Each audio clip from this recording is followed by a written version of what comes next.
Guys, the video breakdown for the Umesh. And the Umesh movement, guys, is a specialty movement made up of a couple of things.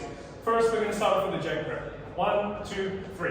Now on 5, 6, 7, as I turn her, boys, I'm going to do a side turn. So if I show you guys from the back view, side turn means on 5, I'm going to step to my right 5. On 6, I replace my left foot 6, and I'm going to start to turn to my left. And on 7, I'm going to turn facing away from her. Okay, so this is going to happen during the turn for her. I prep 1, 2, 3, and I go side, turn her, finish my turn, and I want to try and make sure that my right hand ends up on my right shoulder. Okay, so make sure that you do this. Don't bring it over your own head. I want to make sure that after you bring it over her head, it comes all the way down to shoulder height, so when I turn, it ends up on the correct shoulder. Cool? So it is prep. 1, 2, 3, 5, 6, shoulder. Once it goes on my shoulder, I'm going to let go of it. And I'm going to break forward on my left, and my right hand is going to catch underneath. So on 1, as I come forwards, my right hand catches underneath using gravity. Okay, so it's count 1. I want to make sure that there's a bit of tension in my fingers so that we can use the spring on count 1. So this is 1. Then on 2, immediately I'm going to flick upwards 2, and on 3, I'm going to ask with the left hand in front of me, a little bit away from her so she has to come and get it. Okay. Now on the 1, 2, 3, my footwork for the boys is forward on the left, take my right foot behind me so I'm starting to move off line, and by 3 I'm in crossbody lead position. So I want this quickly from here. It is spring, 2, 3.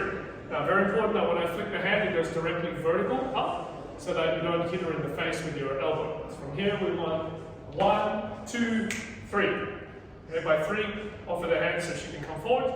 Then on 5, 6, 7, I want to let her continue that forward momentum as I bring her into a turn, inside turn with the left hand. Then after that, if you want to, guys, we can go he turns, she turns, or whatever it is that we want to try and do after that. Okay, so all up for the boys. It goes J prep, side turn, Umesh is a spring, flick, catch, inside turn with the left hand, and 1. For the girls.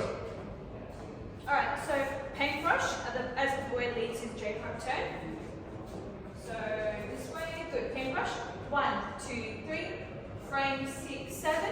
So at this point, it feels like a normal 1.5 sort of move, nothing too fancy, until he does that kind of turn.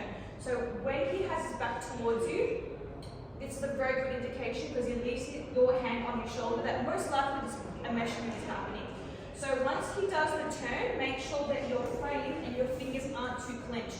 Let it relax a little bit so he actually can be placed on your shoulder quite quickly. At the same time, on count 1, as you step back, you want to make sure that your hand releases, and there's 2 things. Your hand is dropping down to the boy's hand, it's kind of waiting at the bottom. Your arm is being released on the same time, as well as your feet going back. A very small back, otherwise you'll lose connection. So that's a lot to think about. So it says paintbrush, frame, hand drops at the same time. 1. Good. Of course, make sure your fingers have a bit of a hook so that you have something to catch on. Yeah? Then on count 2, the hand goes flying. So you want to make sure that your hand and your arm have a lot of energy. It's nice and straight. So on count 2, it should be really reaching really high. 2 is here. Then on 3, what you want to do is fold your hand on the end, actually. There's 1, 2, and 3. So on the end, it starts to come down. That when it was all the way up here, in line with your shoulder. Then on 3, it releases. At the same time, you do the forward contra. So it goes 1, 2, and 3. 1, 2, and 3. Yeah? After that, inside turn, so frame. 1, 2, and 3, and frame 6, 7, 1. Last thing I forgot to mention, give him your hand. So as soon as he drops, he flicks it, and your left hand needs to quickly make connection, yeah? And that's when we do the inside turn.